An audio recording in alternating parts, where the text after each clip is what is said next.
بسم اللہ الرحمن الرحیم۔ صرف 5 منٹ کا مدرسہ قرآن و حدیث کی روشنی میں 5 جمادی الثانی۔ نمبر 1، اسلامی تاریخ۔ روم کے بادشاہ ہرقل کے نام دعوتی خط۔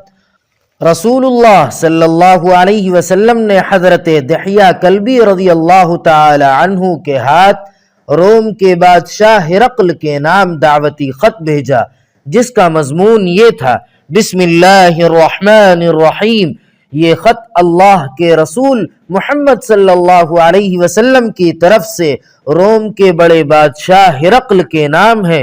جو ہدایت کی اتباع کرے اس پر سلامتی ہو۔ میں تمہیں اسلام کی دعوت کی طرف بلاتا ہوں، اسلام قبول کر لو، سلامت رہو گے، اللہ تعالیٰ تم کو دگنا اجر عطا فرمائے گا، اور اگر تم نے نہیں مانا تو تمام رعایا کے اسلام نہ لانے کا گناہ بھی تم پر ہوگا۔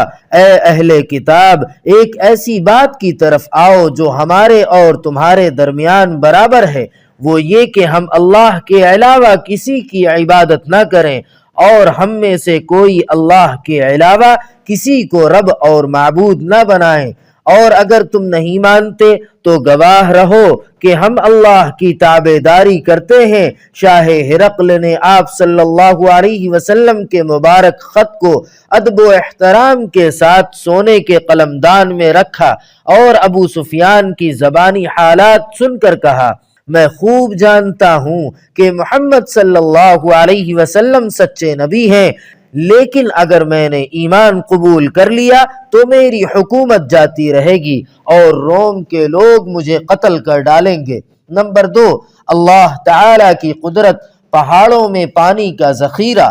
پہاڑوں میں بھی اللہ تعالیٰ کی عجیب و غریب قدرت کار فرما ہے۔ جب بارش ہوتی ہے تو پہاڑوں میں پانی کے ذخیرے جمع ہوتے ہیں، پھر تھوڑا تھوڑا کر کے چشموں، نہروں کی شکل میں پانی بہتا ہے۔ اس طرح زمین کے دور دراز کے مقامات کو سیراب کرتا ہے۔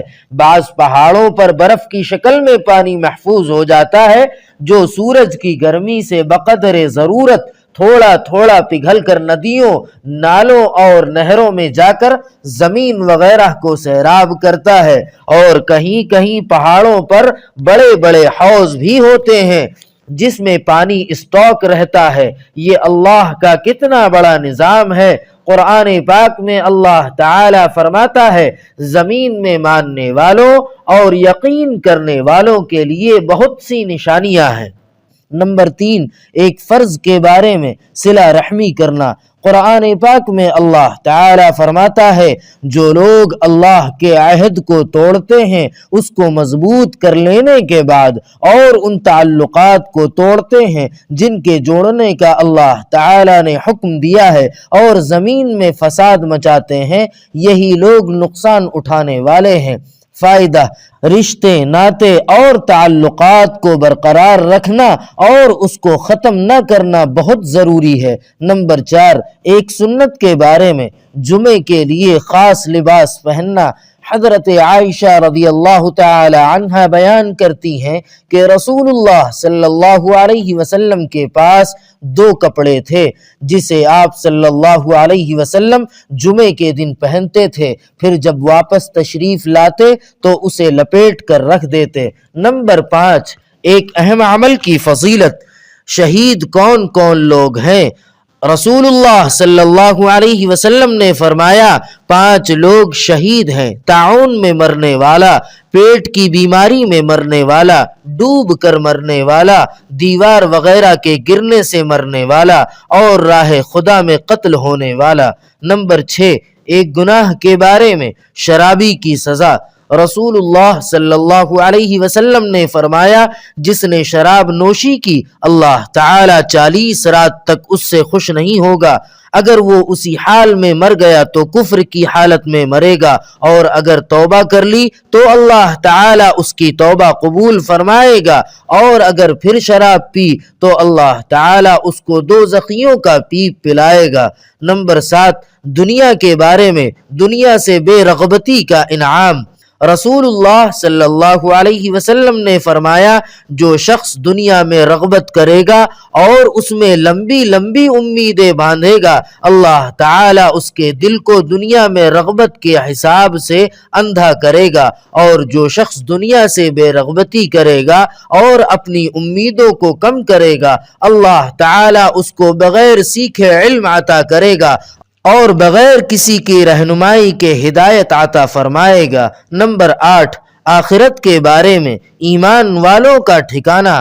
قرآن پاک میں اللہ تعالیٰ فرماتا ہے، ان ایمان والوں کے لیے ہمیشہ رہنے والے باغات ہیں جن میں وہ داخل ہوں گے، اور ان کے ماں باپ، ان کی بیویوں اور ان کی اولاد میں سے وہ جو جنت کے لائق ہوں گے وہ بھی جنت میں داخل ہوں گے، اور ہر دروازے سے فرشتے ان کے پاس یہ کہتے ہوئے داخل ہوں گے، تمہارے دین پر مضبوط جمے رہنے کی بدولت تم پر سلامتی ہو، تمہارے لیے آخرت کا گھر کتنا عمدہ ہے۔ نمبر 9، طب نبوی سے علاج، فاسد خون کا علاج۔ رسول اللہ صلی اللہ علیہ وسلم نے فرمایا، بہترین دوا حجامت ہے، یعنی پچھنا لگانا ہے، کیونکہ وہ فاسد خون کو نکال دیتا ہے، نگاہ کو روشن اور کمر کو ہلکا کرتا ہے۔ نمبر 10، قرآن پاک کی نصیحت۔ قرآن پاک میں اللہ تعالیٰ فرماتا ہے، مانگنے والے کو نرمی سے جواب دینا اور اس کو معاف کر دینا اس صدقے اور خیرات سے بہتر ہے جس کے بعد تکلیف پہنچائی جائے۔ اللہ تعالیٰ بڑا بے نیاز اور غیرت مند ہے۔ سبحان ربک رب العزت عما یصفون وسلام علی المرسلین والحمد للہ رب العالمین۔